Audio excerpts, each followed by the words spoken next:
Ako po si Jesse De La Paz.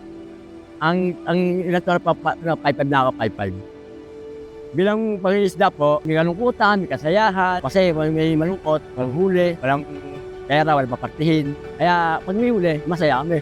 Bata pa lang ako, siguro nasa 37 years na ako nangingisda. Kamalig stands for Kaisahan ng Maliliit na Mangingisda ng Ligtong. Isa itong samahan ng mangingisda na mga may-ari ng bangka. At the same time, meron din kami mga member na mga tindera, fish processor, yung mga magtutuyo, magtitinapa. Malaking tulong po ang Kamalig para sa pagpapatatag po ng isang negosyo at saka parang isang samahan po namin na matatag naman po talaga.